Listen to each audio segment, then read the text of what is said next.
Hi everyone, Jeff from Ludum Press.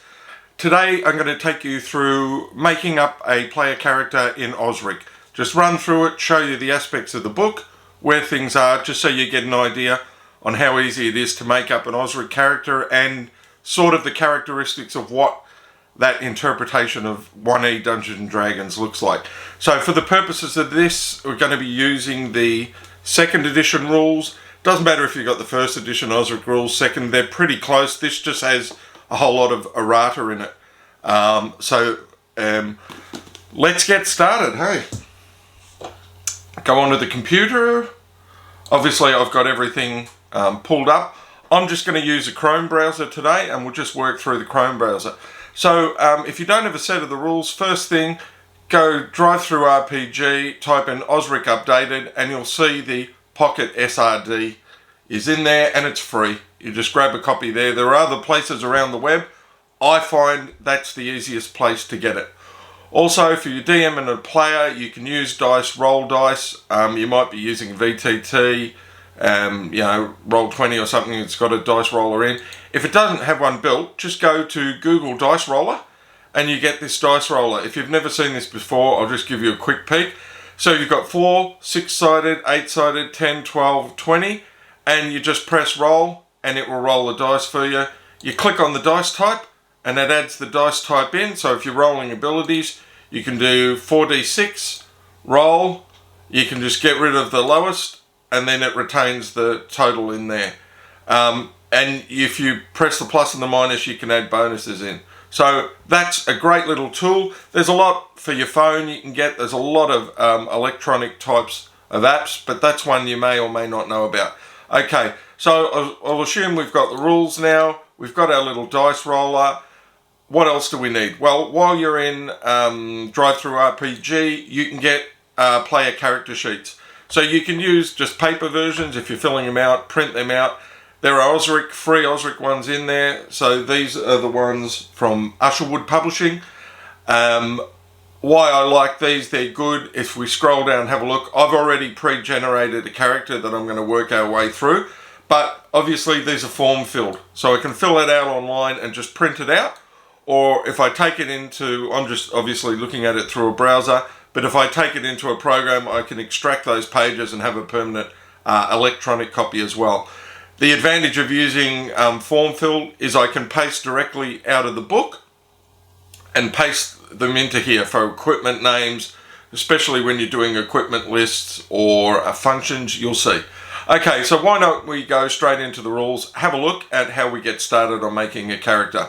We've got our dice roller, we've got our character sheet. Let's go into the rules, have a look how easy it is. Alright, I've opened up a copy of the rules, I've downloaded them, I've got a copy of them. If I go onto the side in Chrome in the browser, and whether you're using Adobe Acrobat or whatever, most of them have this function, you can go in and see the table of contents. So if I open that up, that's all in the rules, it's all set up there.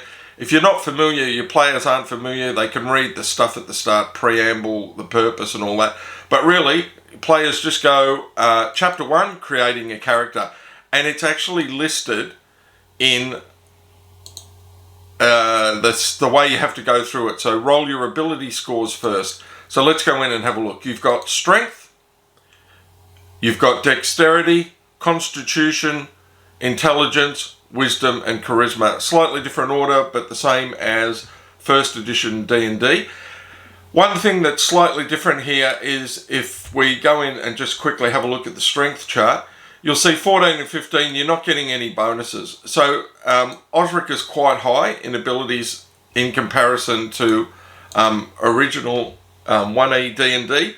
So you may find that you, I know DMs approach this differently. Sometimes they don't just do 3d6, they do 4d6, choose the best 3. I've had other DMs that'll issue 118 for all players and then roll the rest. What you can do is you might roll 1 or 2 abilities at 5d4 and then drop 2. So you've got a chance of getting 2 higher abilities in there. So there are different ways you can do it. Obviously consult the DM or in OSRIC's case the GM, and then work out which way you want to do your ability scores. Now you don't want to input them directly. you want a list of just the 6 scores and then allocate them, I guess, depending on your race and your class.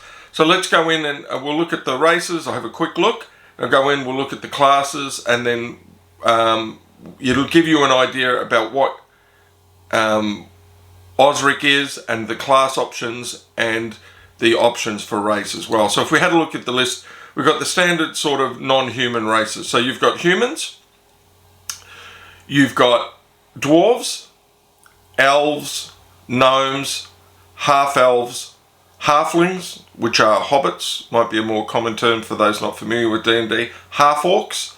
So they're a half-breed of orc. So there's no direct orcs, because orcs are considered monstrous, but there are half-orcs. And humans.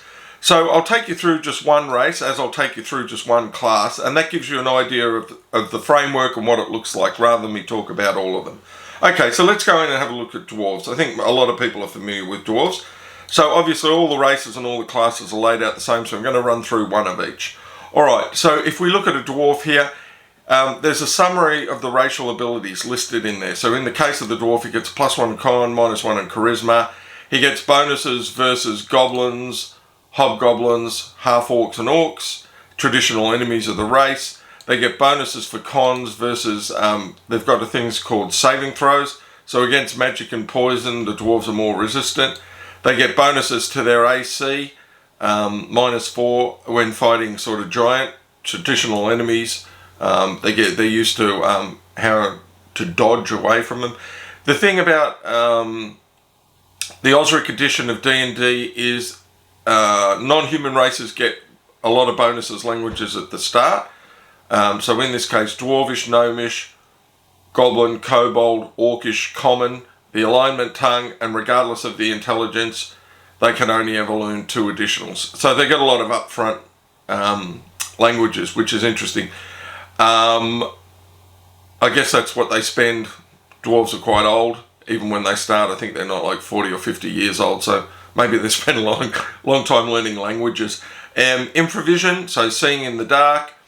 There's a whole lot of detecting abilities. So I'll show you how I've dealt with this. So with all these abilities and special things, it's always good to put them on your character sheet.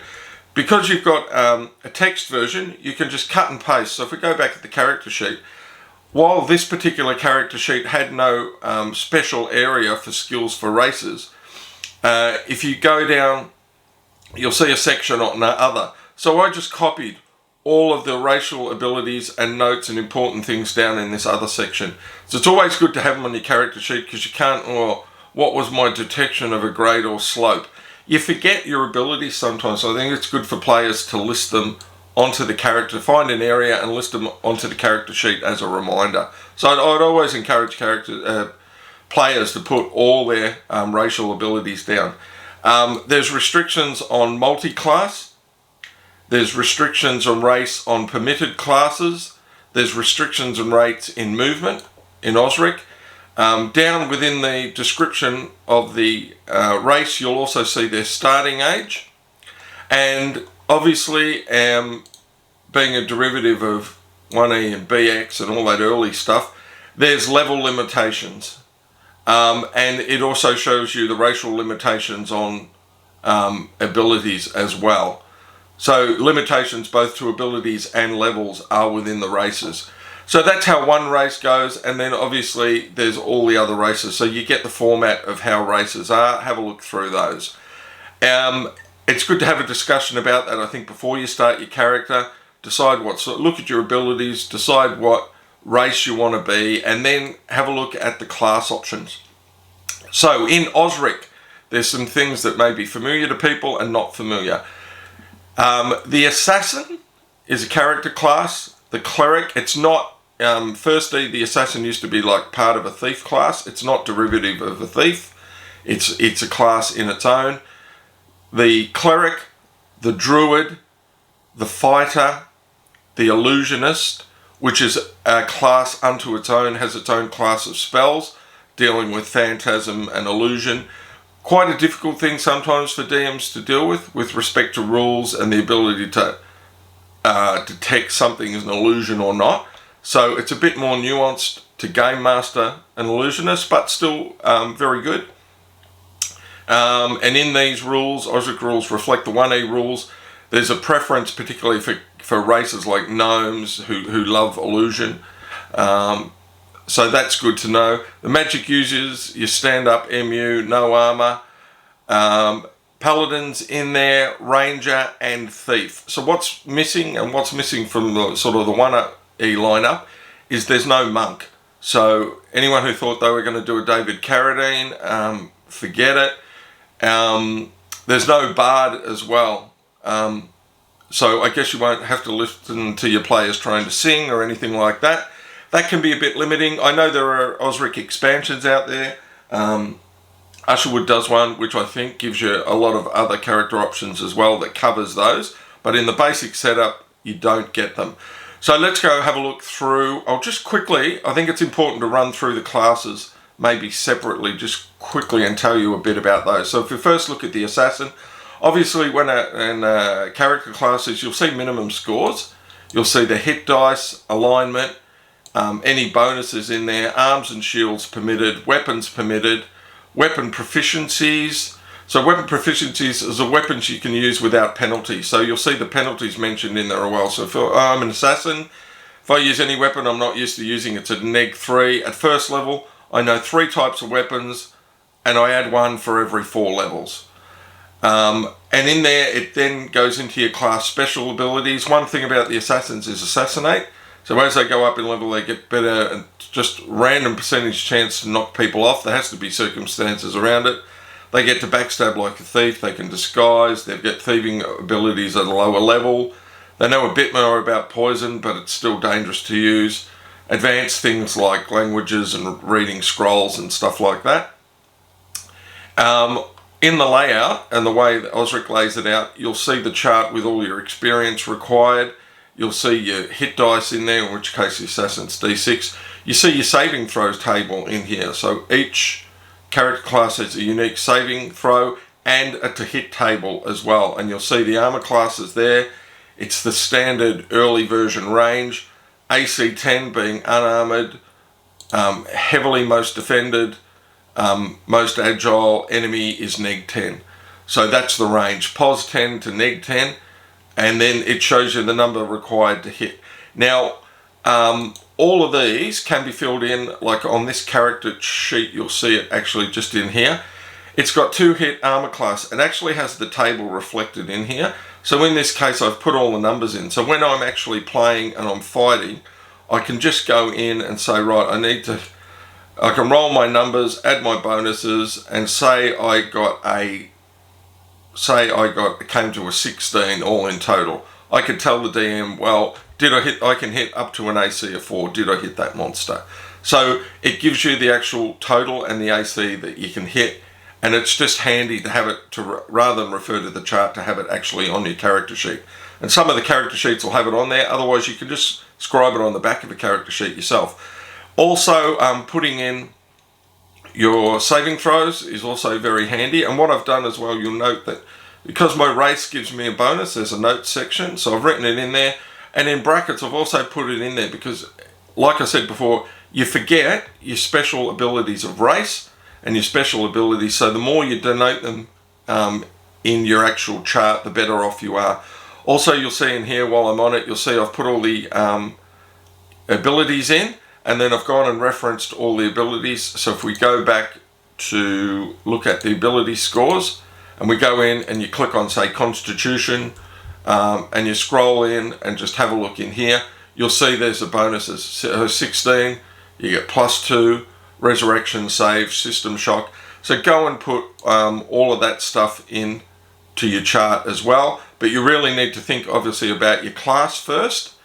And you need to think about your race as well, because that'll affect where you put your ability scores in. So I think what you do is you roll your abilities first, do it in the order that's in the book here, roll your abilities first, have a look at the character races, have a look at the character classes. So the next one in the list, and I'll do this looking a bit quicker, is the Cleric. Standard Cleric, can wear armor, blunt weapons only, medium level of proficiency in your weapons. Your spells are required through a deity, so it's religious-based spell acquisition. Your wisdom is your primary attribute.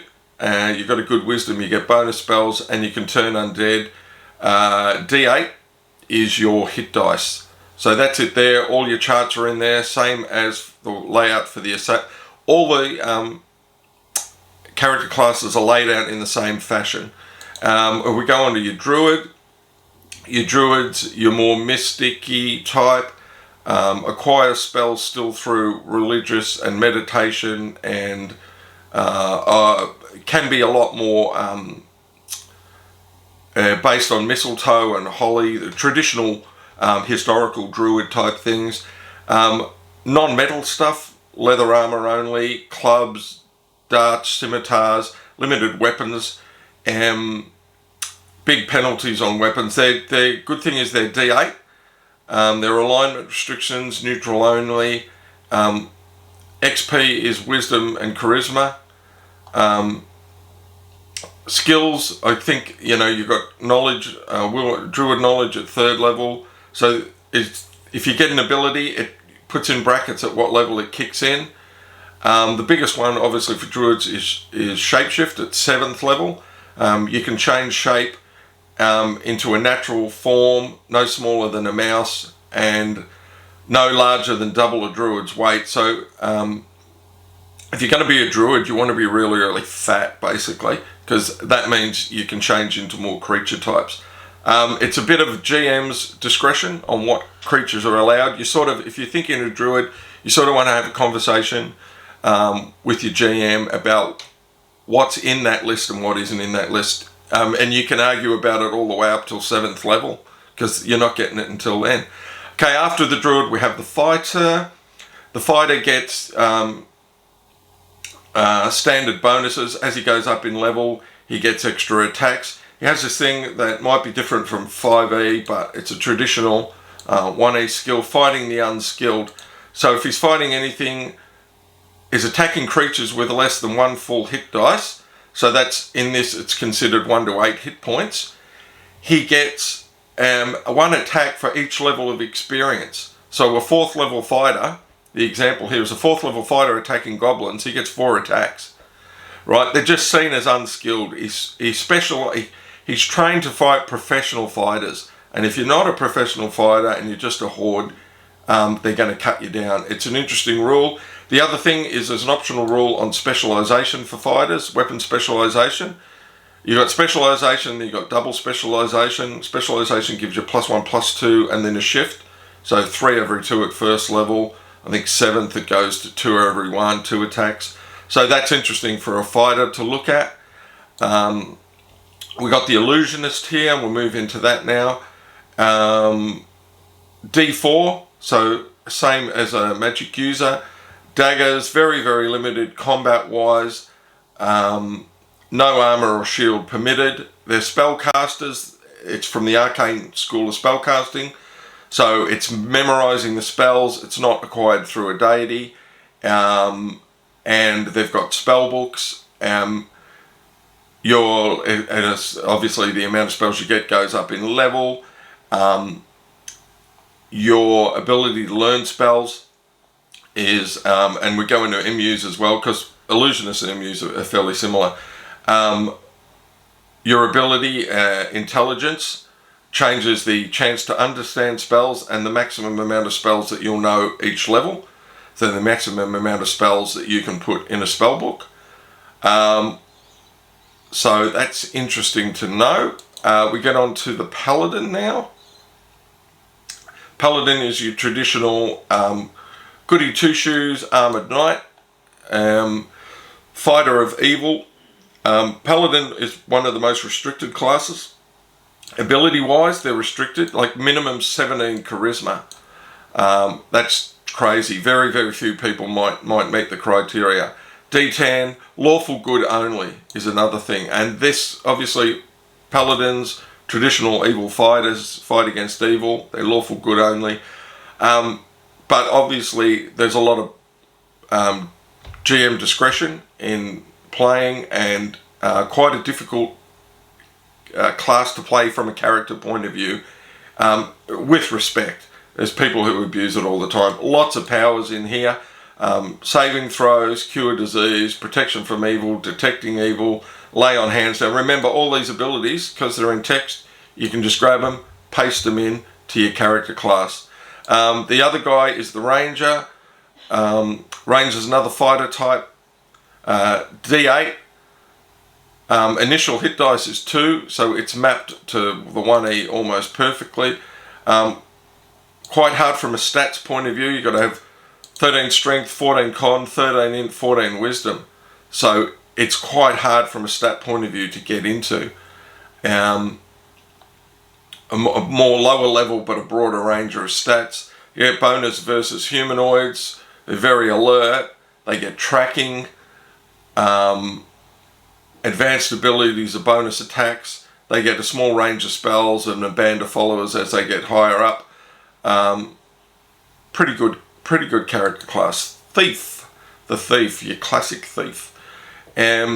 Easy ability scores, D6, any neutral or evil. So there's no provision for good under these rules. Leather, light armor, decent mix of weapons there.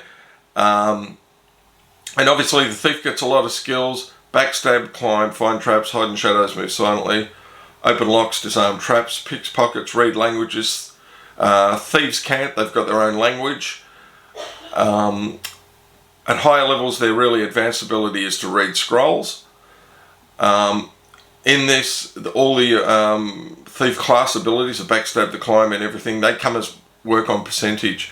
So you'll see the base chance percentage down in here. So it doesn't let you roll it and swish it in. You just get it as you go up in levels. They've got a base amount, and then that base amount is varied depending on your dexterity, and all the tables are actually in with the class, which is nice and handy. So if you're trying to work out totals, one of the things about the Thief is it's very onerous because you've got all those abilities, they're all running as percentages. I add armor in, that affects it. I add my race in, I get bonuses for that, I get bonuses for my dex. So it takes a while for a player to write up an actual Thief, but all the tables are in here together. You'll see the racial abilities in there affect how you do your thieving skills, and your dex affects particular thieving skills as well. So that's, the tables are all in there, which is nice. Multi-classing and dual class, non-human races multi-class, 2 classes at a time, split levels, and you go up 1 level at a time. Like you can be a fighter, magic user. That explains how it all works. There's an optional rule in there as well. There's dual class as well. You can irrevoke, if you're a human, dual class relates to humans, you can start out in one profession and then make a change to go to another profession. That's called dual classing. So that's there as well, page 28. That's interesting to read as well. For player characters, they might want to do 2 classes instead of 1. Okay, so once we've decided on our race and our class and everything, we'll throw it into the character sheet. So up the top here, I've got a fighter, I've put an alignment in, I've put my race in, got a name, Grit Granite. I know he's D10 hit points, usually a lot of GMs, I keep saying DMs, but GMs with OSRIC. Max hit points at first level, that's what I've done, I've put level 1 in. The age chart is there as well. Also, if you have a look in OSRIC, if you follow the list down, we haven't got to it yet, but there is optional height and weight as well in the order, so you can put that in there. It's feet, inches and pounds. If we go back into the character class, obviously I put my alignment in. People are saying, what's that? Next in line, once you've chosen your race, character class is your alignment. So these are the standard traditional 9 alignments.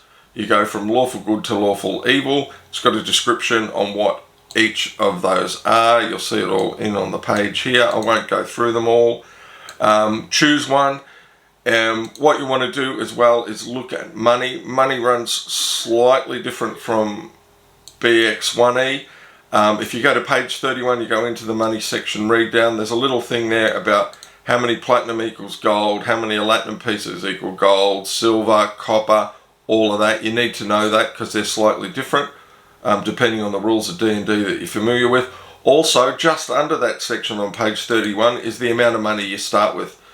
So it tells you how to calculate your initial starting cash. Once you do that, you then go in and start buying equipment.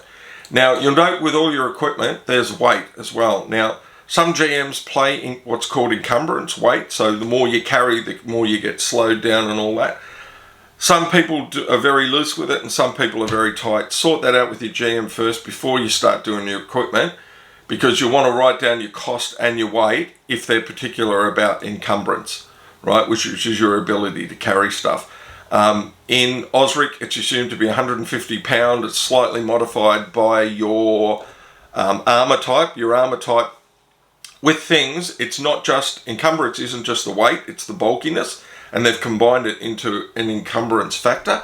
So armor has a limiting movement rate factor on it as well, just because of its bulkiness. So you need to look at that as well and have a discussion with how your GM's going to run that stuff. But the point is, the weight is right next to the cost. So when you're buying up items, you're looking at how much money you got, do that. When you come to putting it on your character sheet, I just write the items in. What's good is, because it's text from text, I'm doing it all online, I could just paste in all the items into here. There's an equipment section on the sheet. I just paste it all in so I've got it. You want to think about the things you need. You know, backpack with whetstone, water skin to drink out of, some rations, some torches. You know, they're the things you light up with animal fat on that burn so you can see where you're going. Your armor, all that stuff. You price up all your equipment and put it all in on your sheet. When you've done all that stuff, obviously, if you're a spell user, you will need to look at your spells. You'll need to look at spell books, and the rules not really clear on acquisition of spell books and all that sort of stuff, but I guess there is a minimum. With clerics, there's no spell book because it's all meditation, faith-based, same with druids, but with MUs, it's spell books. They need physical spell books. They might want to have paper, pen, all that stuff to write in extra spells. And your DM will probably have a traveling spell book for you and another one. Discuss it with them and see how they want to run that, what the costs are, and what the minimum number of spells you're going to get in your book. That's it pretty much for characters. I hope you enjoyed that. The other thing I will say, if you're not familiar with playing or you just want to familiarise yourself, after the chapter on spells is chapter 3. The good thing about chapter 3 is it's got how they do movement, time measurement. It talks about the encumbrance there. There's the chart on the weight that's carried, container capacity. It's got a little thing on gaining levels, experience. It's falling, light and vision, saving throws for items. That's something that GMs do and don't do. But one of the most important things on page 125 is how combat works and the order for combat. This is really handy for first-time players. I know this is a bit above the let's roll up a character, but I'll just point this out for players who are getting into this system and learning OSRIC. Go to page 125. It shows you combat 1 to 6 steps. First step, surprise. Second step, declare spells and general actions. Third step, do initiative. Party initiative, who's acting first. Party that lost the initiative acts after that. The round is complete. Declare spells and general actions for the next round if the battle has not been resolved. Right, and you just run through it. So that is the 6 steps for running combat. Hopefully that's given you an overview on creating an OSRIC character, the racial options and the character class options, and a little bit about the characteristics of them, and also an insight how you can do that quickly, you know, using things like fillable forms, Google Dice Roller. Pick up the rules for free. Hope this gets you started. Hope this helps you out. If you're not familiar with OSRIC, hopefully this helps get your head round about what it has to offer for you and whether that'll suit your GM, or if you're a GM, whether that will suit your players.